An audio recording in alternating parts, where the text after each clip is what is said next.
Hey everybody, welcome to the Happy Martian Dragon Hammercast. I am Drake Spirit and I am joined this week by my cohort Ochammer. Hello, everybody. And we are going to be recording or casting a series of games that were captured on April 19th up at Fantasy Flight. So without further ado, let's jump right in. All right, so who do we got playing this week? So this week is me on the stream, and fun fact, this is the very first deck that I ever opened. I thought it would be good to see if this deck was really the hot garbage that I initially thought it was, or if I just really sucked when I first started. I have a couple decks just like that where when I was first started playing, I didn't know what I was looking at, and I just thought they were bad, and some of them actually ended up being okay. Yeah, I think it's always a lot of fun. As you grow and learn in the game, you can go back and take a look at the decks you got before, and you have learned a couple more tricks, so you can squeeze a little bit more efficiency out of that. Yeah, definitely. And actually, what is it, like the fifth deck I opened or something along those lines was actually a Horseman deck, and I didn't really know what I had when I had it. Oh, you sob. I suppose we should probably talk about the game. Yep. Okay, so let's see here. We've got looks like a mother on the board. We got a mother on the board. I just dropped a 3 fate, so we're gonna kill it. We have Noah, who is on the top there, and I am on the bottom.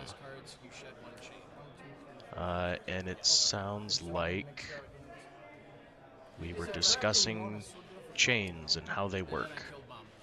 Yeah. Did he have chains to begin with, or? He did. I think he had 1 or 2 chains that he started the game with. All right, Mind Bar pulling out a lab work. That's always good to see. It looks like Yeah. he's got a whole hand of logos up there. Yeah, I don't remember a whole lot about this game, but it looks like he's got a lot of fun stuff in his hand, so I don't think this game goes too well for me. I was gonna say, I wonder if this is a Library Axis Nepenthe Seed deck or not. He's got the two houses for it. He does. I don't remember seeing it in this game. I think I've only seen or played against that combination once or twice. Yeah, I've played against it a couple times. One time it didn't even go off, and my deck just kind of petered out on me, so I wasn't able to do very well anyway, regardless. Yeah. Yeah, it's a fun combo when it works, but when it doesn't, it's pretty terrible. Right. Looks like I phase shifted in to get a Ancient Bear out, along with a Quixo the Adventurer, so... Go me! Good job! Trying to build that board out a little bit. Gonna have to figure out a way to get rid of that snudge, because you don't want that staying around too long. Absolutely. Third turn in a row for logos with him. Yeah, he's really running down that Logos. I think he may be... I think that's just the way things have been drawing for him. If you've been paying attention, he has been socking away a number of untamed creatures.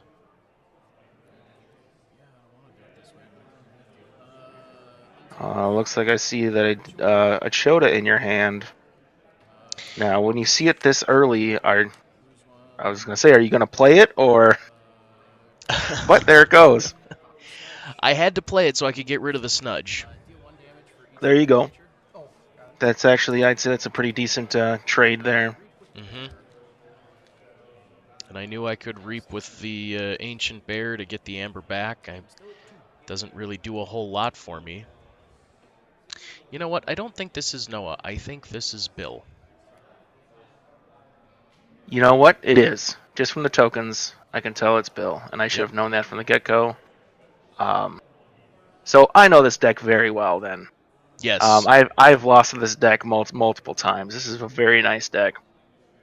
Yeah, I believe this is Bill's racing deck. And taking a look at my notes, Emir P. Blastotick, it is. We've all played against this deck a number of times. It is a terrifying racing deck in Bill's hands, and it's when he gets it to fire, it's both terrifying and wildly entertaining to see just how much Ember he can generate in one turn. Yeah, and I actually think we've had this deck on stream before because I think I lost to it pretty massively once on stream. Mm-hmm. So, and here he is. I mean, he's already sitting almost at a key. Yep, to my paltry 2 Ember. Looks like he was trying to go for the Witch there.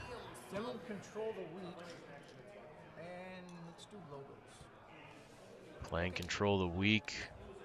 And that's all I got in check. Cool. There we go. He's on check for his first key. Yeah. Well, then joke's on you. I was gonna do that anyway. Well, there you go. That's one way to get him off, is to use that effervescent principle, cutting everything in half. Yep. Bill forcing me into Logos. Always entertaining, especially in this deck. It's got a couple of tricks. That Mobius Scroll is always fun. Yeah, see, the Mobius Scroll, I've got a couple decks with that in that. What do you think is one of the better ways to use that, or when's the proper time to use it? I think the Mobius Scroll is best used. I actually don't think there is a bad time to use a Mobius Scroll. You know, if I have it in hand, I want to play it as soon as possible. If I go Logos, I want to use it again, and then just grab 2 cards of the same house essentially and just stash them away, unless I have some very specific answers in my hand, like a bait and switch or a gateway to dis. I'll typically just try to build up one big turn. Now, do you find it more beneficial to try to sock away 2 more Logos cards, so then you can pull back a whole hand of Logos and lay it down again right away, or? That's a really good question. I think for me it's mostly situational. If I am playing this deck being Octigamer, the spawn of Tallerfall. Um, I love the names. They're so goofy. If I'm playing this deck, I will usually try to stash a Chota or a Dust Pixie away, or I will try to archive, say a Murmuk or something else. I'll really try to set it up so that I can have answers ready, as opposed to just getting 2 cards out of my hand. Yeah, see, and I do find myself every now and then using it as just the way to, okay, I'm going to clear my hand a little bit and see if I can get draw or dig into what I need further down the line. Yeah, absolutely, and there's nothing wrong with that at all. I mean, there are totally times where you will find yourself just digging for answers, and I think that's about where I was on this one. Simply because I knew the deck I was playing, I knew the player I was playing, I knew that speed was definitely going to be something that I had to keep in mind. Yeah, definitely, and that's one thing, like I said, with this deck that Bill's playing is you really want to try to slow down his tempo. Mm-hmm. Oh, and there we go. Nice Lost in the Woods move there. Bring it back to Dust Pixie and the Chota, so you can bring your Dust Pixie out and actually use that Chota for the key.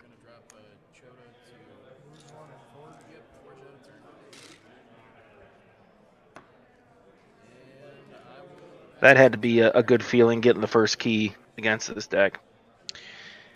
That was an extraordinarily good feeling. I'm just trying to remember if I got any more than 1 key.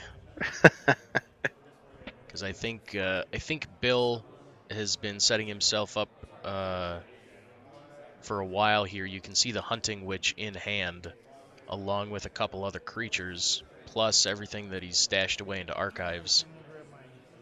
As I was gonna say, I thought I saw Dew Fairy up in another Hunting Witch. Yep, and Yeah, here so he's getting ready goes. for a double Hunting Witch turn. Untamed. Honey Witch. There's one. Witch for 1. There's two. Niffle for 2. It's not going to end well for you, is what you just said. I'm going to agree with that assessment. Fairy for 2. Well, yeah, sometimes you win, sometimes you don't. And especially with 2 Dew Fairies on the board. 2 Dew Fairies, 2 Hunting Witches. Where's that Poison Wave when you need it? Exactly. And he's got just about enough to make 2 keys if he wanted to. 7. Yeah, see, in this case, you have to try to figure out what to get rid of and how to get rid of it quickly. Mm-hmm. Because you need both of those Dew Fairies gone and both those Hunting Witches gone. And with the Dew Fairies having the elusive, it gets rough. I think I know what I would be thinking if I make a move. If I go after the Dew Fairies, then I know what I was thinking was he just had a huge turn with a bunch of creatures. I need to focus down his ability to generate as much amber as possible. Which that's what it looks like I'm doing.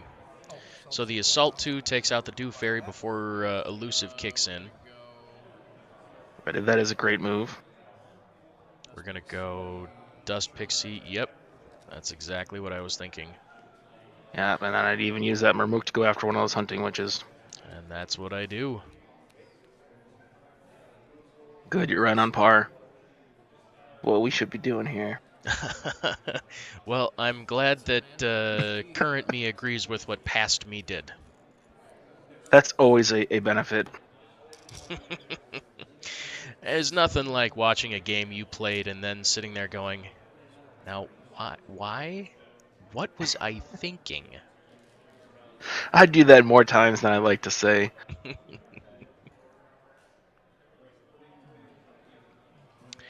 Yeah, see, and Bill had that vigor in his hand earlier when he. Yeah, I'm going to be interested to see how he uses that. Although we do see in his hand he does have the Arise, so he might just be willing to let everything else go.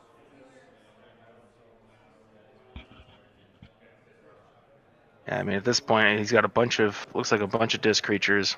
Play out your disc creatures. Arise all of that nasty Untamed that we just saw get kicked off the board, and make your deal with it again. There we go. Bill generating another 3 off of the Schuler, Pit Demon, and Dust Imp. Schuler not being able to steal anything as I only had 2 Ember at the time. Bill going up to check. And choosing not to use the Arise there.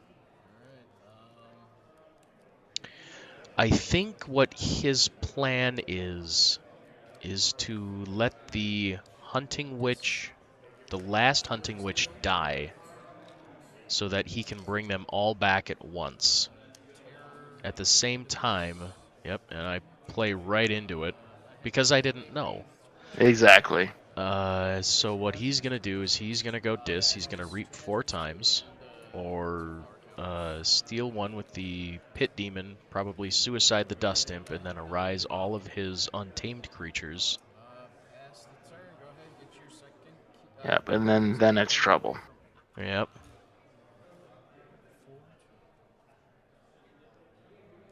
And being the fact you do not have shadows, you don't have much of a steal option to get some of that control. Does this have much, the deck you're playing have much capture or any Ember control really, other than what we saw with the Effervescent Principle? I believe the Effervescent Principle is one of maybe 2 or 3 cards that I have in this deck that will allow me to hopefully control some of my opponent's Ember. But this deck is very light on control. Bill throwing down a life ward. Yep, and I think he's deciding who to suicide into. Always a tough call with a Dust Imp, you know. Where do you want to put that damage? And he probably wanted to go after that Murmuk, but since you put the Flame Wreath on it, it would die before it even got in there. Yep.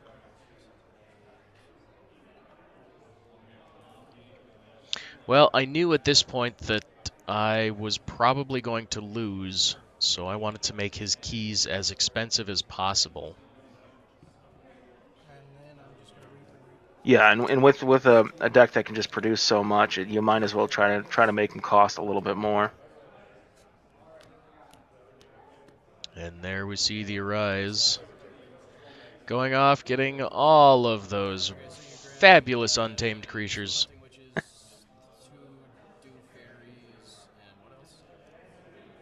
That was it. Oh, and that's right. He's also sitting with a nice Mimicry in his hand. I don't think he ever got to use it.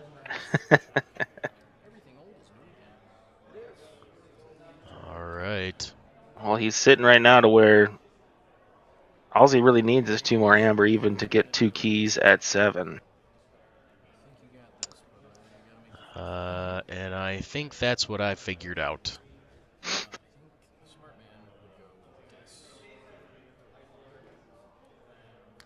All right, what am I gonna do? We're gonna go Dis and just build out a huge board. I know if only that Toxin was out earlier, could have tried to get some of that out of his hand. Absolutely. But there is the Dominator Bobble, so there is a chance that I will Dominator into Quixo to have Quixo go after somebody, and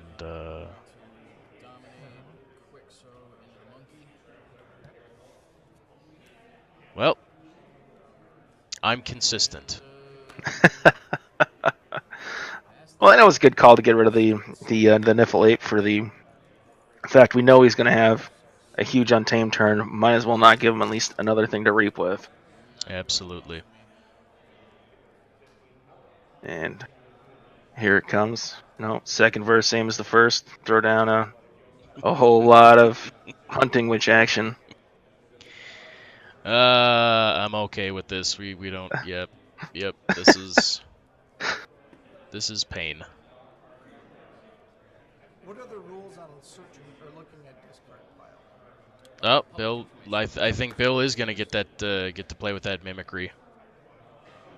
You just heard him and ask. he was asking about the rules for discard piles. You can ask your opponent anytime to take a look at their discard pile because it is common knowledge.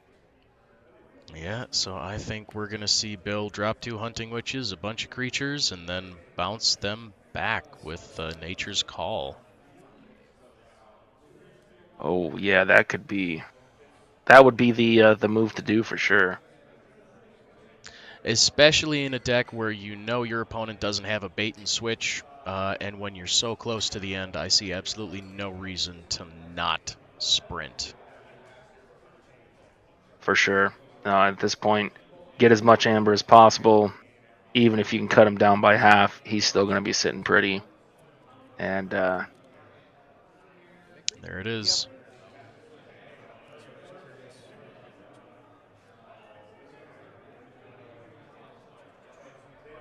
Don't use it first, Bill. Use it second. Wait for everything to be I out. was going to say, Bill, come on, buddy. Save that. Oh, and there's one of my favorite cards in his deck. It's sitting in his hand. And that's the Maverick Bulwark in Logos. Oh, yeah. There's another 4 Ember for the 2 Dew Fairies. Yep, Mimicry to bounce, to use Nature's Call. If I were Bill, I'd probably send that Murmuk back. Yeah. As I say, and you get 3, so I would bounce my 2 Dew Fairies and bounce your Murmuk and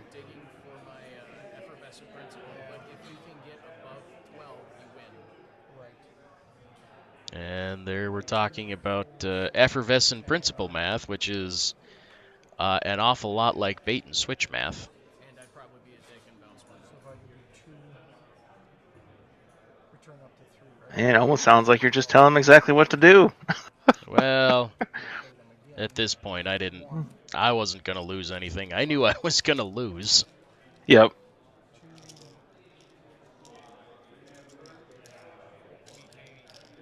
Nice. 4, 5. Yeah, and that puts them at check a whole lot.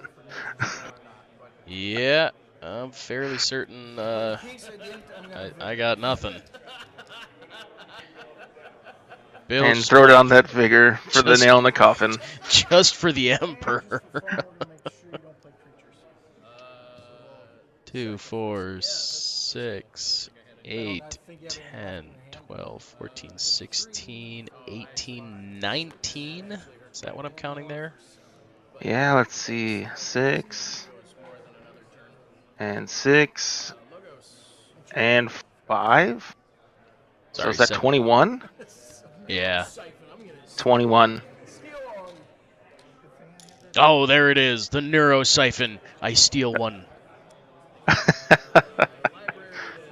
Just another. Oh, here you go. You have a last-ditch effort here. Yep. You're shuffling, you're drawing with your Library of Babel, and maybe that effervescent principle will be on top. It could be. If it doesn't, I can always go into Quixo. Yep. But I think at 20, well, you stole one. Yeah. So he's sitting at 20, so he'd be at 10. I hate to tell past you this, but regardless, he's got it. Well, sometimes it's fun to play it out. Oh, definitely. Yeah, didn't get it. It didn't get it. So we're gonna go digging again. Did I get it? Did I get it? I did not. But we are gonna kill a lot of stuff. Yep.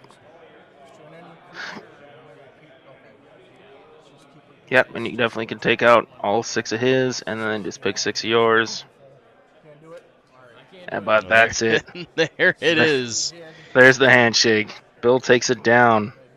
Yeah. But Well. you ended up getting that one key, and you had enough for another one. So that's always a semi-victorious effort against crazy odds. Yeah, absolutely. All right. Well, after this game, we have a special treat. I opted to drop from the tournament, and I was able to talk to the top table, and they will be on cast next. So that will be Nick on the top and Moise on the bottom. So stick around. That'll be I'm excited to see that one. coming up next.